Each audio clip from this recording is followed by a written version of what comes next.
పార్టీకి 683 ఓట్లు వేసిన తెలుగుదేశం ఏజెంట్లకు నాకు ధన్యవాదాలు తెలుపుకుంటాను ఫస్ట్గా. పులివెందులలో వైఎస్ఆర్ కాంగ్రెస్ పార్టీకి 683 ఓట్లు వేసిన తెలుగుదేశం పార్టీ ఏజెంట్లకు నా ధన్యవాదాలు. ఎందుకంటే తెలుగుదేశం ఏజెంట్లకు కూడా వైసీపీ పైన ఇంత అభిమానం ఉందని నాకు నిన్ననే తెలిసింది.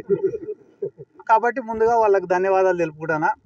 అన్న, ఎవరైతే ఈరోజు ప్రెస్ మీట్లు పెట్టి లోపల నుంచి రావడం లేదు నవ్వు వాళ్ళకి. ఎందుకంటే 10,000 ఓట్ల కోసం మనమందరం టికెట్లు కన్ఫర్మ్ చేసుకునేమేందిరా అని బాధపడుతున్నారు వాళ్ళే. అది కేవలం 10,000 ఓట్లుండే జెడ్పీటీసీ. ఆ ఎలక్షన్ల కోసం మంత్రులు, ఎమ్మెల్యేలు, 800 మంది పోలీసులు, ఐజీ గారు, ఎస్పీ గారు అన్ని పనులు వదిలిపెట్టుకొని పాపం ఆ గండికోట బాలిక మిస్సింగ్ కేసును కూడా విడిచిపెట్టి కేవలం ఒక జెడ్పీటీసీని గెలిపించేదానికి ఇంతమంది యంత్రాంగం దిగినప్పుడే ఇంకా జగన్మోహన్ రెడ్డి గారు ఎంత బలమైన నాయకుడు అనేది మనం అర్థం చేసుకోవాలా.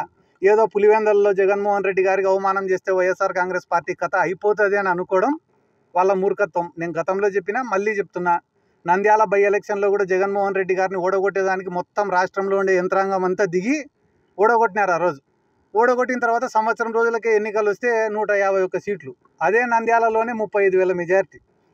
కాబట్టి ఇది జెన్యున్ ఎలక్షనా కాదా, పోలింగ్ జరిగిందే, రిగ్గింగ్ జరిగిందే అనేది నాకన్నా బాగా, మీకన్నా బాగా, పోలీసుల కన్నా బాగా, ప్రతిపక్షానికన్నా, అధికార పార్టీ కన్నా బాగా ప్రజలకు తెలుసు. కాబట్టి ప్రజల యొక్క ఆలోచనలను ఇటువంటి ఎలక్షన్ల ద్వారా మార్చలేరు.